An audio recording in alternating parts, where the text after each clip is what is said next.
Sizlar bilan uyimdagi eng arzon va qolgan qutgan kosmetikalarni ishlatamiz. Tak, Korean Cosmeticsdan olgan ushbu SPF'imni birinchi bo'lib yuzimga surib olaman, yaxshilab masaj qilib. Hozirda men Lumini degan tonalka ishlatyapman. Xullas qo'l bilan surib olaman. Shunaqangi konsiler juda ham kichkina, lekin juda ham zo'r konsiler ekan. Narxi 60 ming so'm atrofida. Agarda biror joyda shu konsilerni ko'rib qolsanglar, albatta olinglar. Tonalkam juda ham yumshoq, juda ham yaxshi, teksturasi zo'r tonalka ekan, lekin ugrilarimni yopib bera olmas ekan. O'shaning uchun eng yaxshi o'sha Eveline o'sha tonalkamni ugrilarim ustidan surib olaman. Menimcha dunyodagi eng arzon kontur mana shu kontur bo'lsa kerak. Ustasiga farqi yo'q deganlarida eng arzon kosmetikalardan cho'tki makiyaj qilsa bo'ladi. Men esa eng asosiy kosmetikalarim va uходовый kosmetikalarim hammasi Toshkentda qolib ketgan. Ko'zimizni esa butunlay qovoqlarimiz ustidan boshlab avval ochroq rangda, qovoqlarimizni o'rtasidan salgina to'qroq rang bo'yaymiz va bizga bundan ham to'qroq rang kerak. Buni yaxshi ham tashlab olmagan ekanman. Mana shu to'q rang bilan ko'zimizni faqatgina chetini bo'yab olamiz. Bizga shunaqangi oppoq highlighter kerak. Qovoqlarimiz ustiga,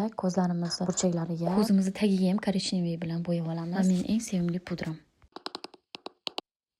Endi esa yuzimizga sochniy effekt berish uchun mana shunaqangi rumyana va highlighterni kerakli joylarga, yonoqlarimizga, burnimizga va lablarimiz ustiga. Nega labni ustiga? Va nihoyat kipriklarimizga navbat keldi. Bu meni eng sevimli tushim. Kiprik bo'yaganda og'iz nimaga ochilishini, sababini bilganlar bo'lsa, kommentariyada kutaman. Labimizni chetlariga esa oddiygina Miss Stays konturini ishlatamiz. O'rtasiga esa 40 yillik qizil Avon pomadam surib olaman. Mana bu yerda kayfiyatimni tushirgan narsa lab bleskimni topa olmadim. O'rniga esa highlighter surdim. Tasavvur qilinglar, sochinglarni bitta ko'tarib tushirsangiz o'zi tayyor bo'lib qolsa.